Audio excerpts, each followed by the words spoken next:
Quando voltei do hospital, minha casa já tinha outro dono. A rua era a mesma, as árvores ainda lançavam sombra sobre a calçada, mas algo estava errado.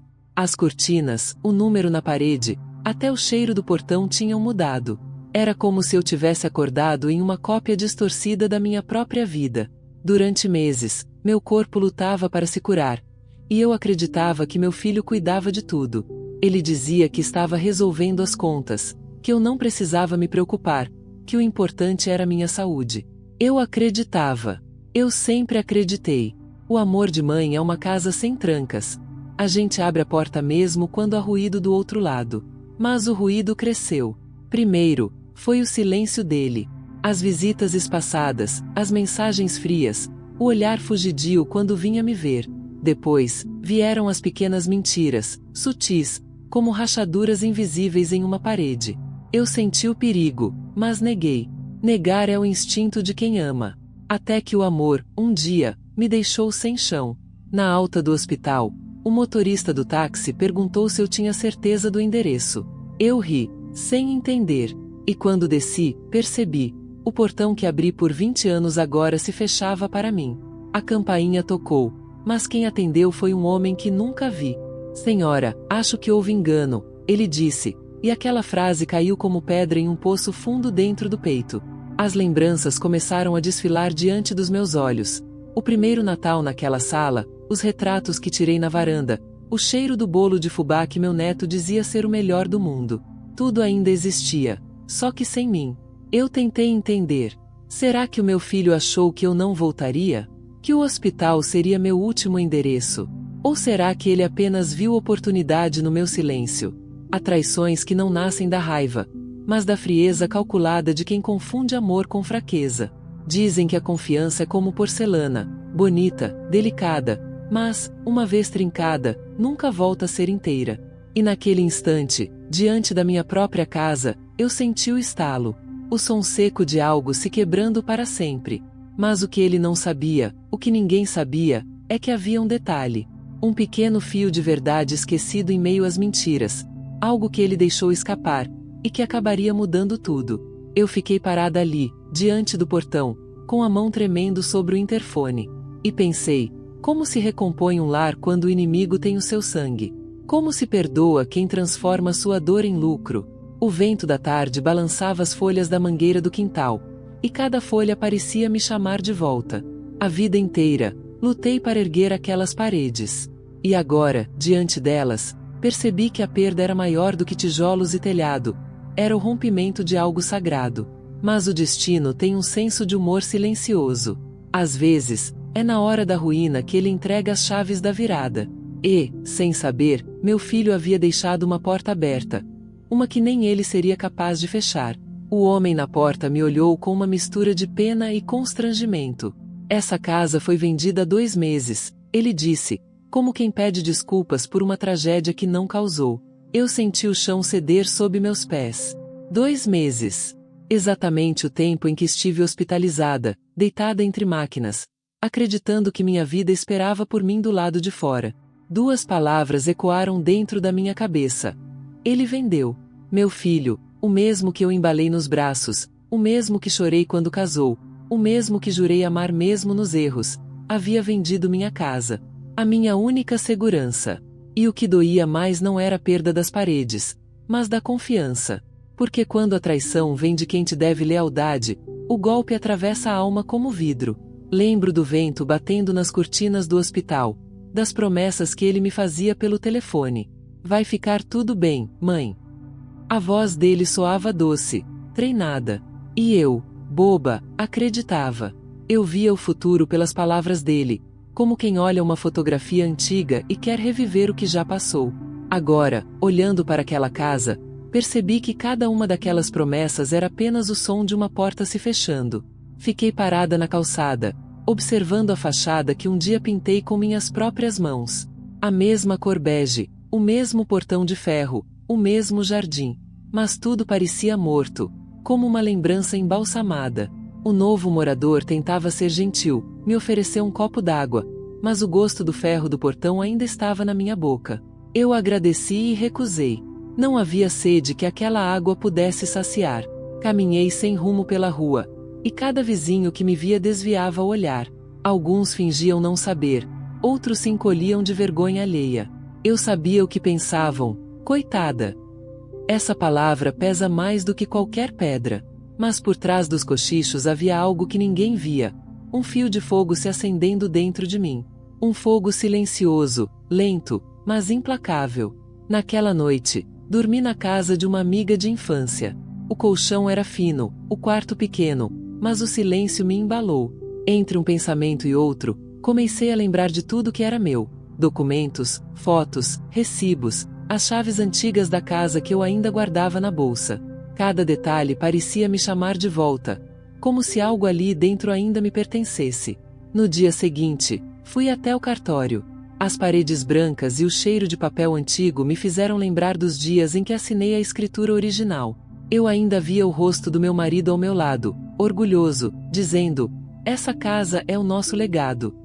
E foi ali, diante de uma funcionária cansada e de um computador velho, que pedi uma cópia dos registros. Eu só queria entender, saber o que restava do que construí. O tempo que esperei pela resposta parecia uma eternidade. Enquanto isso, observei o sol atravessando as janelas do cartório, desenhando linhas de luz sobre o chão. Eu pensava em quantas vezes apaguei a própria luz para que meu filho brilhasse. Em quantos sonhos eu deixei de viver para que ele tivesse os dele. E agora, ele me deixava no escuro. A funcionária me chamou, e quando olhei o papel, percebi algo. Um detalhe pequeno, quase insignificante, mas que ninguém havia notado. Eu não sabia ainda o que significava, mas senti um arrepio, um pressentimento. É por isso que tantas pessoas escolhem permanecer aqui, acompanhando cada revelação. Porque às vezes, o que parece o fim é apenas o início de um acerto que o destino vinha planejando em silêncio. Saí dali com o documento nas mãos. O vento da rua levantava poeira, mas eu sentia o ar limpo entrar nos pulmões. A cada passo, a dor começava a dar lugar à clareza. E mesmo sem entender tudo, eu sabia. O que meu filho esqueceu seria a ruína dele, e a minha libertação. O papel tremia nas minhas mãos. As letras pareciam dançar sob a luz amarelada do cartório, e por um momento eu achei que era o medo me pregando peças. Mas não era. Estava tudo ali, claro, frio e impresso. A escritura ainda estava em meu nome. A venda havia sido feita com uma assinatura falsificada. A minha. Um traço torto, trêmulo, mal feito. Ele nem ao menos se deu o trabalho de imitar direito. Aquilo me atravessou como uma lâmina. Senti o chão gelado sob os pés e o barulho dos ventiladores girando no teto. Era como se o mundo inteiro tivesse parado, menos o som do meu coração, batendo alto demais dentro do peito. E no meio do choque, veio o mais terrível dos sentimentos, a decepção calma. Aquela que não grita, não quebra nada, mas se instala silenciosa e permanente. Eu não chorava. Não conseguia. As lágrimas não cabiam mais no rosto. Estavam presas em algum lugar mais fundo. Saí do cartório sem saber para onde ir. O vento da rua era quente, seco, e fazia as folhas de um jornal rodopiarem no chão. As manchetes falavam de crimes, de traições, de desastres, e eu me dei conta de que agora fazia parte dessa mesma categoria. Uma tragédia familiar sem plateia, mas com todos os ingredientes da ruína. Caminhei até a praça onde costumava levar meu filho quando ele era pequeno. Sentei no mesmo banco, sob a mesma árvore. O som das crianças brincando ao longe me rasgou o peito. Lembrei dele, ainda menino, com os joelhos ralados e um sorriso largo, correndo em minha direção. "Você me viu, mãe? Eu consegui!" Ele gritava, orgulhoso, por ter subido no brinquedo mais alto. E agora, anos depois, aquele mesmo filho havia me empurrado do topo sem olhar para trás. Enquanto o sol se punha, a luz alaranjada pintava tudo de um dourado mentiroso, bonito demais para um dia tão amargo. Peguei o documento outra vez e o observei à luz do entardecer. Era como se cada linha contasse uma história de descuido e desrespeito. A assinatura falsa era o símbolo do que ele havia se tornado. Um homem sem raízes, disposto a cortar a própria origem em troca de algum dinheiro fácil. Mas, no meio da dor, algo mudou dentro de mim. Era sutil, quase imperceptível, mas real, como uma brasa escondida sob a cinza. Eu comecei a pensar diferente. a enxergar que aquela traição poderia ser o início de algo, não para ele, mas para mim. Eu passei a vida acreditando que proteger era amar, que ceder era prova de bondade. Mas naquele dia, percebi que talvez amar também fosse se defender. Fui até o terminal de ônibus e comprei uma passagem só de ida para a cidade vizinha. Levei apenas a bolsa e o documento. O motorista me olhou pelo retrovisor e perguntou se eu estava bem. Ainda não, respondi. E ele apenas assentiu, como quem entende que certas respostas precisam de tempo. Durante o trajeto, a noite caiu e as luzes da estrada piscavam como fantasmas. Dentro do ônibus, o som do motor era constante, quase hipnótico. Fechei os olhos e imaginei o rosto do meu filho quando descobrisse o que havia feito. Ele acreditava que tudo estava perdido para mim, mas o detalhe que esqueceu, aquele pedaço de papel, era agora o meu escudo. E mais do que isso, era o mapa para minha vingança silenciosa. Enquanto o ônibus avançava, senti o primeiro sopro de liberdade em anos. E, pela primeira vez desde o hospital, adormeci em paz. Porque agora eu sabia que o destino havia me devolvido algo mais valioso do que a casa. A chance de escolher o final da minha própria história. O que eu faria com ela ainda estava em aberto, mas uma coisa era certa. A mulher que desceu naquele ponto não era mais a mesma que foi internada. A cidade onde desci parecia menor do que eu lembrava. As ruas eram estreitas. O ar carregava cheiro de pão quente e fumaça de lenha. Havia algo de acolhedor naquele caos calmo, como se cada esquina me convidasse a recomeçar, mesmo que eu ainda carregasse os destroços do que ficou para trás. Caminhei sem pressa, sentindo o peso do papel dentro da bolsa. O mesmo que agora parecia pulsar, como se tivesse vida própria. A escritura em meu nome não era só um documento. Era o fio invisível que ligava tudo que fui, tudo que perdi e o que ainda viria a ser. Encontrei um pequeno quarto para alugar nos fundos de uma pensão antiga. A dona era uma mulher de olhos gentis, acostumada a ouvir histórias de quem chegou ferido e queria se reconstruir. Ela não perguntou muito, apenas me ofereceu uma cama limpa, um prato de sopa e silêncio. E foi ali, naquele silêncio, que percebi o quanto fazia tempo que não escutava a mim mesma. À noite, a chuva começou a cair devagar. As gotas batiam no telhado de zinco e criavam um ritmo quase hipnótico. Eu fiquei sentada à beira da cama, observando o reflexo das luzes do poste dançando na parede. Lembrei de cada detalhe da casa que meu filho vendeu, as janelas de madeira, o chão que rangia perto da cozinha, o cheiro de sabão e café fresco. Aquela lembrança me doía e me aquecia ao mesmo tempo. Era dor e lar, perda e lembrança. Durante dias, fiquei entre o impulso de agir e o desejo de apenas esquecer. Mas esquecer não é liberdade, é anestesia.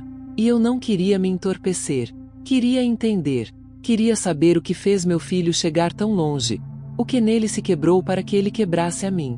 Quando o amor apodrece, o cheiro demora a sair. E o meu, mesmo ferido, ainda respirava. Foi então que comecei a visitar o cartório da cidade vizinha, em busca de mais detalhes sobre a venda. Cada registro, cada assinatura, cada papel confirmava o mesmo. Ele havia falsificado tudo. Mas o que me chamou a atenção foi uma cláusula que passará despercebida até pelos advogados dele. Algo sobre anulação automática em caso de fraude comprovada. O coração acelerou. A casa, legalmente, ainda era minha. E, se eu quisesse, poderia reaver não só as chaves, mas a verdade. Naquele instante, percebi que o destino não me tirava, me testava. E é nesse ponto que muitos sentem o impulso de apoiar essa jornada, deixando um sinal silencioso de que a mensagem os tocou. Porque há algo de profundamente humano em ver alguém se levantar das cinzas com calma, sem gritos, apenas com a firmeza de quem já chorou o suficiente. Eu poderia ter buscado vingança imediata. Poderia ter exposto meu filho para todos, feito dele um exemplo público de ingratidão. Mas a raiva, quando mal usada, só nos amarra ao que nos feriu. Eu precisava de algo maior, de um fim que não fosse destruição, mas justiça. Passei a observar de longe. Descobri que ele vivia com dívidas, que gastara o dinheiro em apostas, tentando multiplicar o que roubou. Era estranho, uma parte de mim ainda queria salvá-lo, como se a maternidade não soubesse desistir, mas outra parte, a que finalmente aprendeu a se proteger, sabia que era hora de deixá-lo lidar com as próprias ruínas. A chuva parou. O som das gotas foi substituído pelo canto dos grilos, e a madrugada cheirava a terra molhada. Fechei os olhos e senti algo que há muito tempo não sentia: esperança. Uma esperança silenciosa, madura, quase serena. Como se o universo sussurrasse que o acerto viria, e que, quando viesse, seria irrefutável. Eu não sabia quando, nem como, mas estava pronta para esperar. Porque o tempo, ao contrário das pessoas, nunca esquece o que é justo. Nos dias que se seguiram, comecei a sentir o tempo trabalhar a meu favor. Era como se cada amanhecer trouxesse uma nova peça do quebra-cabeça, e eu apenas precisasse ter paciência para que tudo se encaixasse. O silêncio da pensão, antes pesado, agora me parecia um refúgio. O som dos passos no corredor, o rangido das portas antigas, o cheiro do café preto feito pela dona antes do sol nascer, tudo ganhava sentido. Havia uma paz estranha em estar sozinha, uma calma que eu nunca conheci quando vivia cercada de gente que só sabia exigir. Certa manhã, decidi visitar o bairro antigo onde ficava minha casa. Eu precisava ver com os próprios olhos o que ainda restava de mim por lá. O caminho era o mesmo, mas tudo parecia menor.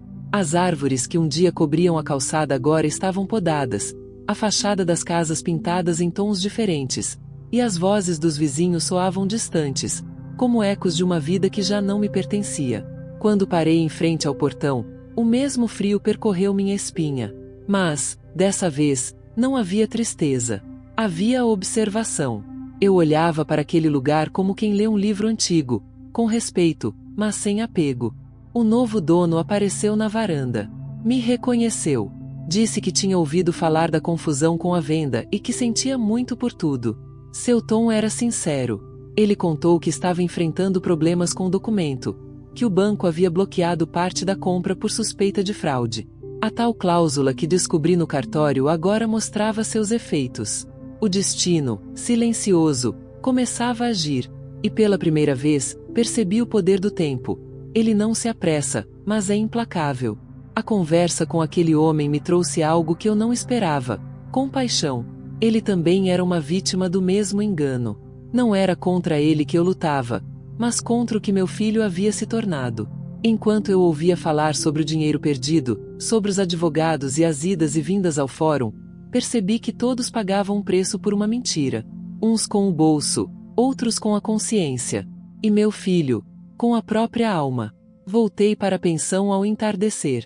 O céu estava alaranjado, e a luz entrava pelas frestas da janela como ouro derretido. Sentei à mesa e peguei o documento de novo. As letras já estavam gastas nas bordas de tanto que eu manuseava. Era estranho pensar que um simples pedaço de papel podia conter tanta história. Eu olhei por minutos, em silêncio, até que algo me chamou a atenção. Uma anotação à caneta, quase apagada, feita por meu marido.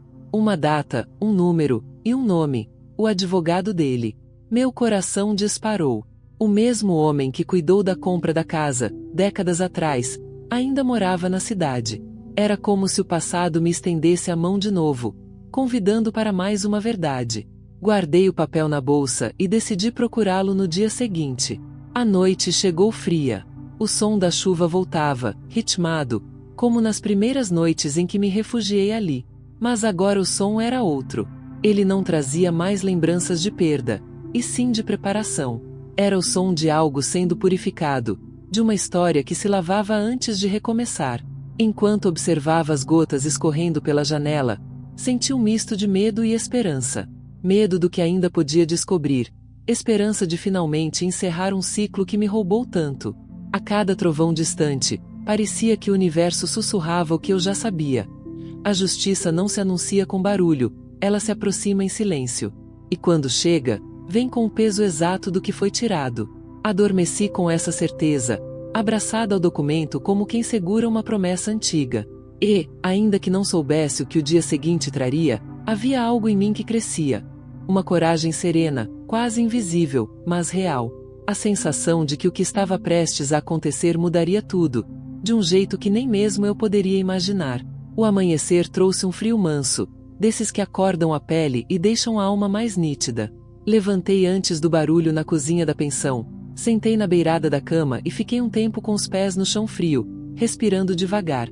A caneta desbotada no canto do documento parecia um farol antigo, e eu segui essa luz. Tomei um café amargo, vesti o casaco que herdei da minha mãe e saí para encontrar o advogado do passado, com a sensação de estar caminhando dentro de uma fotografia que decidiu se mover outra vez. O escritório ficava numa casa térrea, parede creme, janelas altas, cheiro de papel guardado e madeira encerada. O relógio de pêndulo marcava as horas como se tivesse pressa e calma ao mesmo tempo. Ele me reconheceu pelo sobrenome do meu marido, ajeitou os óculos e pediu que eu me sentasse. Suas mãos eram firmes, de quem já viu muitas quedas e alguns recomeços. Contei a história com poucas palavras. Ele escutou tudo sem interromper, como quem recolhe cacos com panos grossos para não se cortar. Depois, puxou uma pasta antiga, amarelada nos cantos, e tirou dali mais do que papéis. Tirou uma vida inteira organizada em carimbos, firmas reconhecidas, recibos, anotações de próprio punho. Havia ali não só a escritura, mas a prova de algo que eu desconhecia. Meu marido, muitos anos antes, deixará registrado um adendo. Não era dinheiro. Era proteção.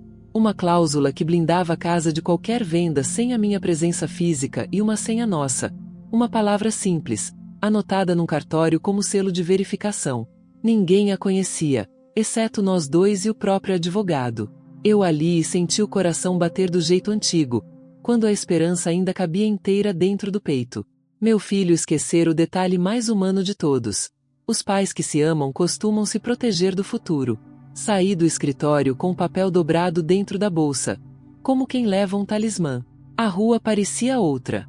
O sol escapava por entre as folhas das árvores, e o vento quente trazia cheiro de pão e gasolina. Atravessei a praça devagar, observando os meninos no balanço, uma senhora regando as plantas num vaso rachado, um homem empurrando um carrinho de mão com frutas frescas. A vida seguia, e esse seguir doía e curava em medida igual. Ganho e perda, lado a lado, caminhando comigo.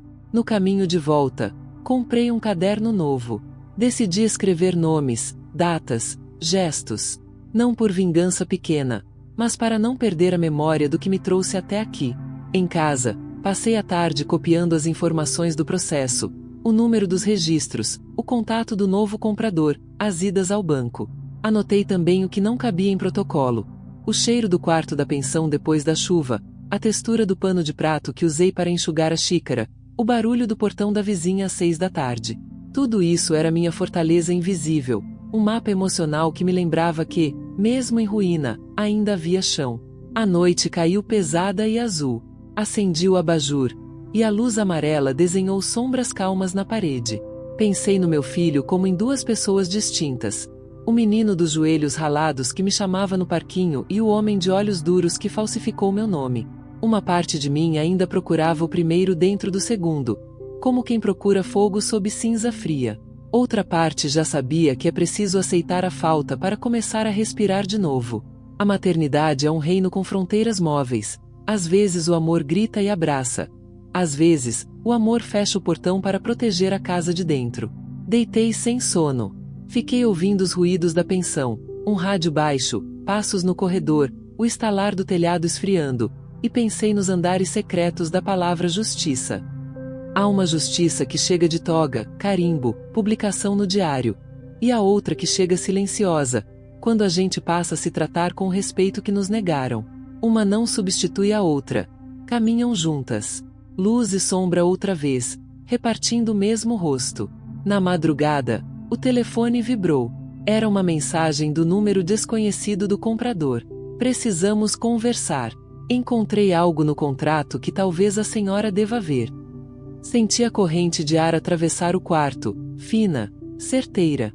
Respondi que sim com poucas palavras e apaguei a tela. Fiquei um tempo olhando o escuro, percebendo como o corpo aprende a esperar. O medo não tinha desaparecido. Caminhava ao lado da esperança, testando minhas passadas. E, curiosamente, eu já não me sentia à beira do abismo. Eu estava sobre uma ponte, escura, longa, firme o bastante para aguentar meu peso. Pensei no dia seguinte e nele estavam todas as possibilidades. O banco, o fórum, a mesa do comprador com contratos abertos, a sala do advogado, o portão da minha antiga casa rangendo outra vez, talvez, sob minhas mãos. Em cada imagem, Havia uma respiração suspensa, a promessa de um ruído de chave que ainda não aconteceu. É estranho como a vida se concentra inteira num instante que não chega, e ainda assim nos molda antes de existir. Fechei os olhos. Senti o coração com um compasso menos descompassado, e agradeci em silêncio a mulher que atravessou o hospital, portão fechado, cartório, praça e chuva. Ela ainda era eu, só que mais funda. Adormeci com a bolsa encostada na cadeira, o documento dobrado como um pássaro dormindo. E, no meio do sono, ouvi de novo o pêndulo do relógio do advogado, marcando o tempo como quem avisa, não falta muito. Acordarei quando for preciso. E, quando acordar, a casa que me arrancaram terá outra porta. Talvez a mesma de sempre, talvez uma que eu ainda não conheço, mas, de todo modo, haverá entrada. E o resto, por mais que doa, espera por nome. A manhã seguinte amanheceu mais clara do que eu esperava, mas a claridade tinha um peso. Acordei com o coração batendo devagar, como se o corpo soubesse antes de mim que aquele dia traria algo. O comprador me esperava no mesmo café da esquina do fórum. Quando cheguei, ele já estava lá, com os papéis sobre a mesa e o olhar tenso de quem carrega um segredo que não sabe como dizer. Pedi um café preto e esperei em silêncio. Ele respirou fundo antes de começar a falar. Disse que, ao revisar o contrato com o banco, encontrou uma incongruência. O advogado do meu filho havia usado um documento antigo, um modelo inválido, que incluía uma linha de responsabilidade solidária.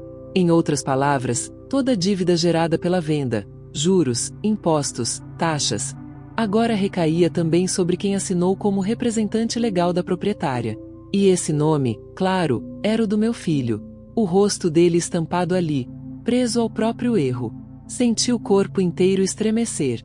Não era vingança, era justiça desdobrando-se com paciência. O destino tem um jeito curioso de ajustar contas. Ele não precisa de pressa, apenas de precisão.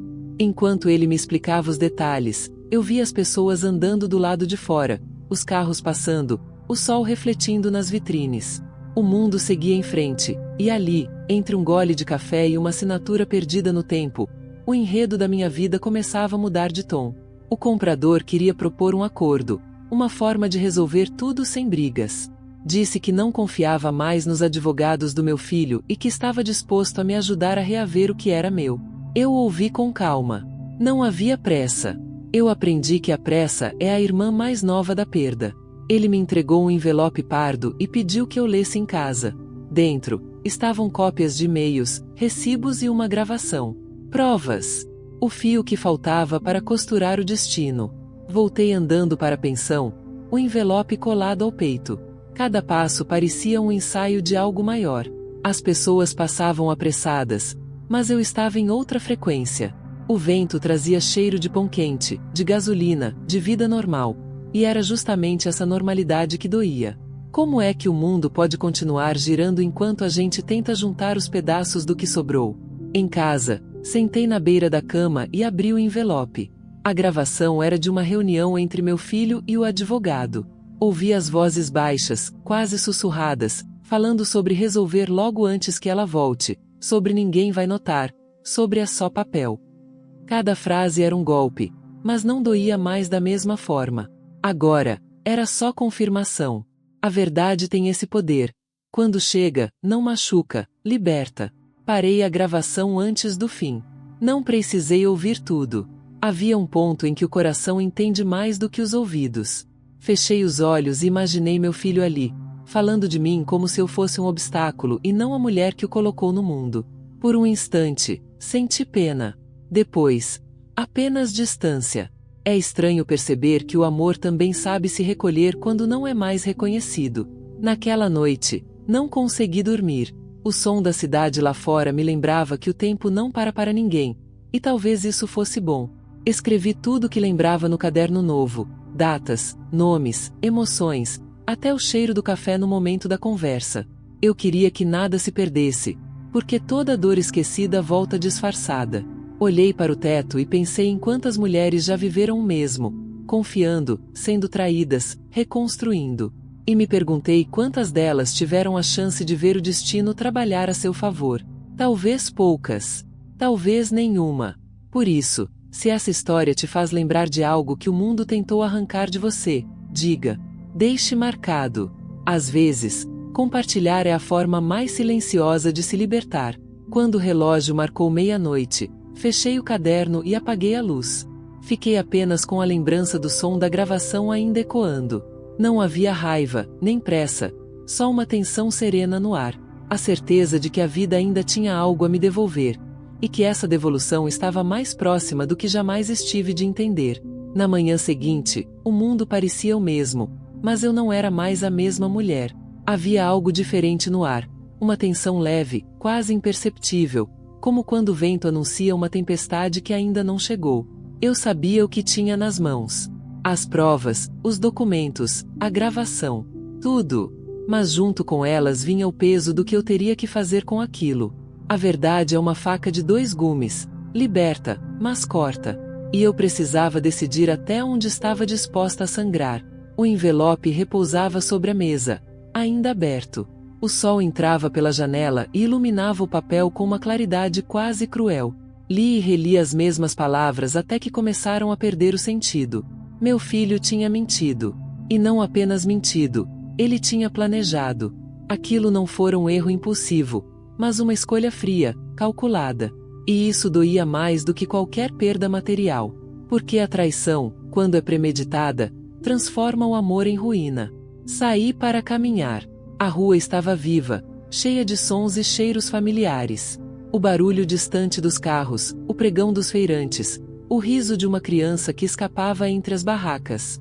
Eu caminhava devagar, tentando encaixar a vida dentro de mim outra vez.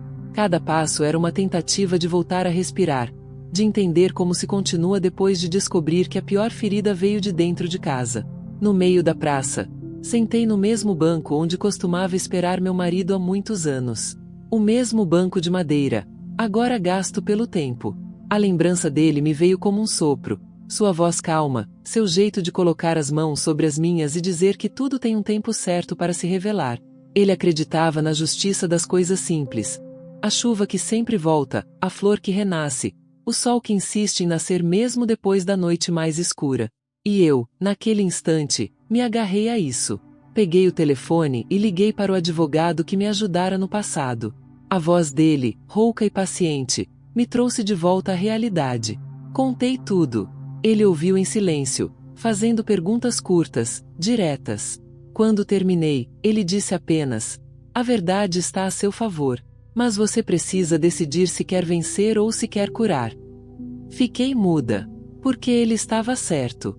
Às vezes, a vitória vem com o gosto amargo daquilo que não se recupera.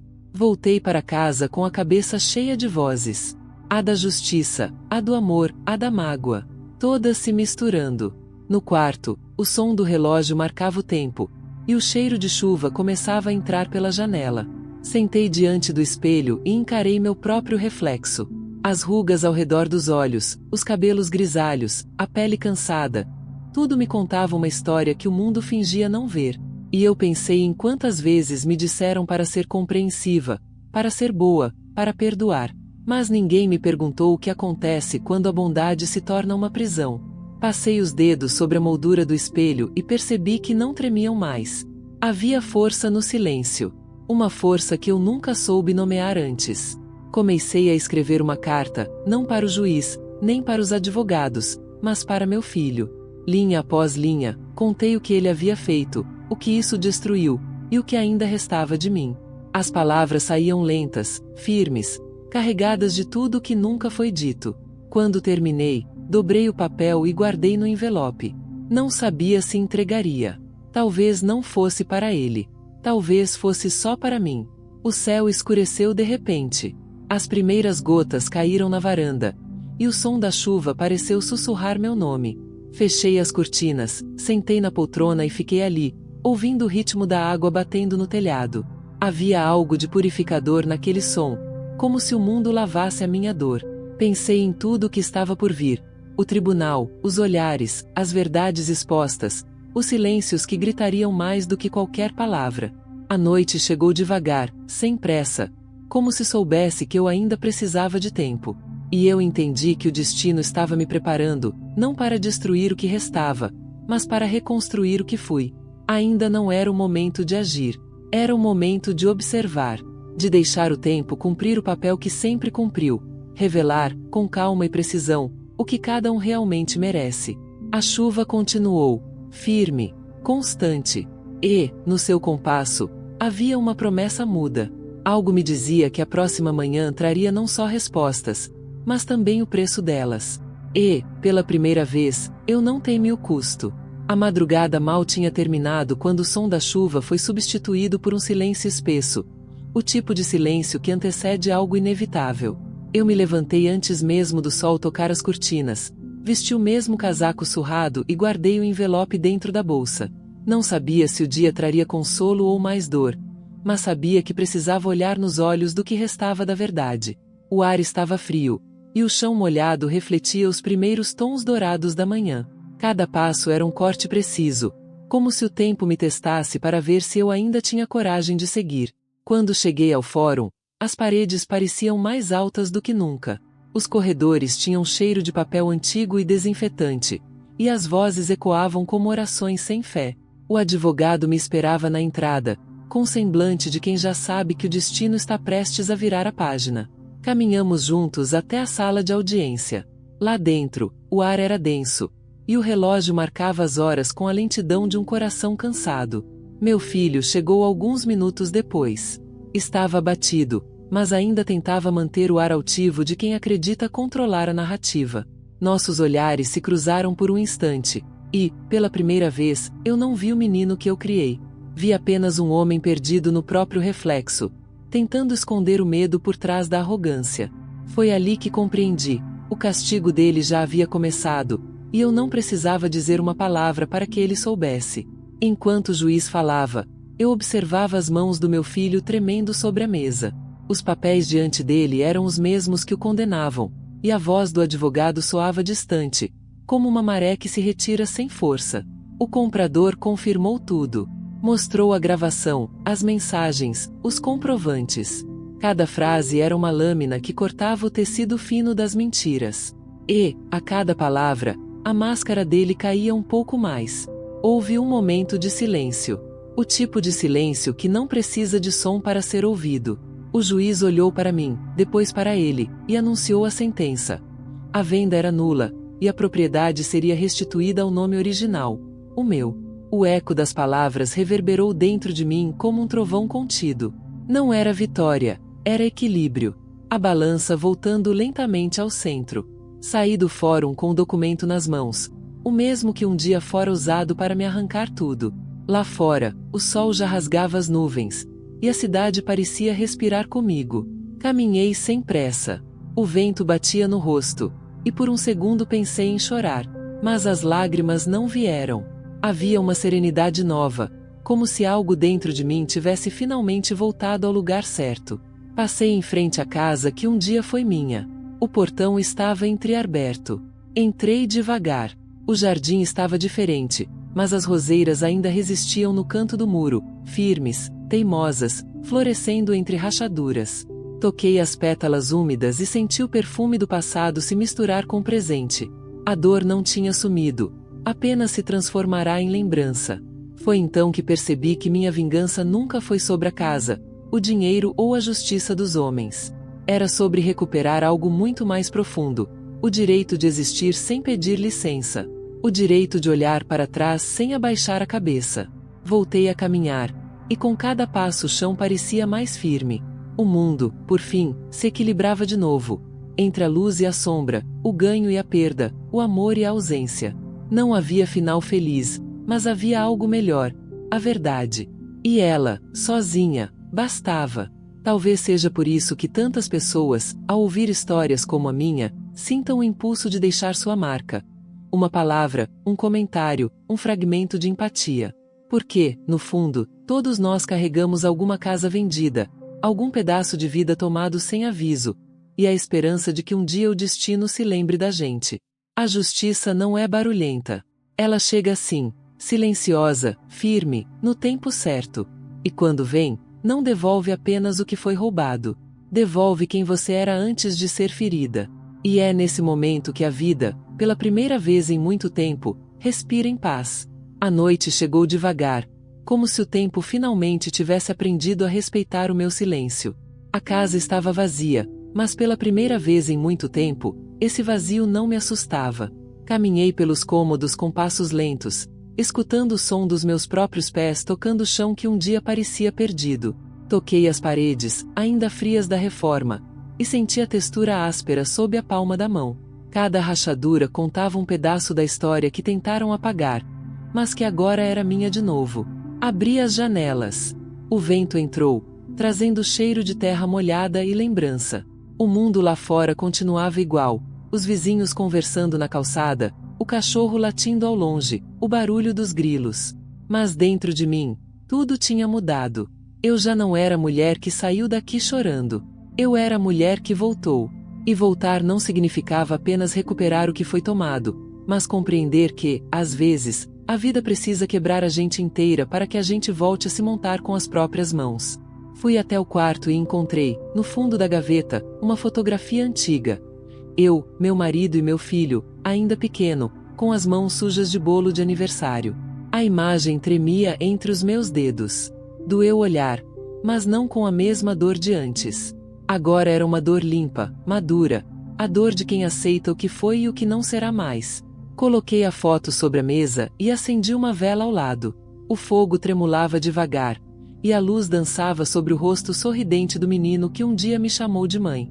Senti vontade de perdoar, mas não por ele, por mim. Porque carregar o ódio é como beber veneno esperando que o outro morra. Eu aprendi que o perdão não apaga, ele apenas devolve o poder a quem sobreviveu. E eu sobrevivi. Lá fora, o céu começou a clarear. O primeiro sinal do amanhecer se misturava ao som distante de um galo. Abri o portão e fiquei na calçada, observando o horizonte mudar de cor. A luz nascia devagar, tingindo o telhado das casas, os galhos das árvores, os fios elétricos. Era como se o mundo inteiro respirasse junto comigo. A cada inspiração, eu sentia mais leveza. A cada expiração, deixava para trás o peso que me mantinha no chão. Pensei em tudo que vivi, no hospital, na venda, na traição, na justiça. Pensei nas mulheres que me antecederam, que também foram silenciadas, enganadas, descartadas. E percebi que, de algum modo, todas elas estavam ali comigo, me empurrando adiante. A vingança, afinal, não era o ponto final da história. Era só o começo da libertação. De volta à sala, sentei na poltrona, fechei os olhos e escutei o barulho da casa respirando outra vez. Senti orgulho. Não o orgulho de ter vencido alguém, mas o de ter vencido a mim mesma. A versão frágil, insegura, submissa, que acreditava que amor e dependência eram a mesma coisa. A vida me ensinou que a força não está no grito, mas na calma. Que a justiça não precisa ser barulhenta para ser justa. E que a dignidade, quando recuperada, brilha mais do que qualquer vitória. Por isso, se você me ouve agora, talvez consiga entender o que quero dizer. Há momentos em que o mundo tenta te arrancar até o chão, mas é nesse instante que você descobre que as raízes estavam em você o tempo todo. Talvez seja por isso que tantas pessoas escolhem permanecer por aqui, acompanhando cada revelação, porque sabem que toda dor pode se transformar em semente. Hoje, eu sou essa semente. E minha casa, reconstruída, não é mais só uma moradia. É um símbolo. Um lembrete silencioso de que quem tenta apagar a gente, sem saber, acende algo maior. E se esta história te tocou, se te fez lembrar de algo que o tempo tentou apagar, deixe sua marca também. Às vezes, um gesto simples é o eco que mantém viva a coragem de quem já quase desistiu. Porque, no fim, é isso que realmente importa. Recomeçar sem medo, perdoar sem se dobrar, e seguir em frente sabendo que o verdadeiro lar nunca foi uma casa. Foi sempre o coração de quem aprendeu a ficar de pé, mesmo depois de tudo.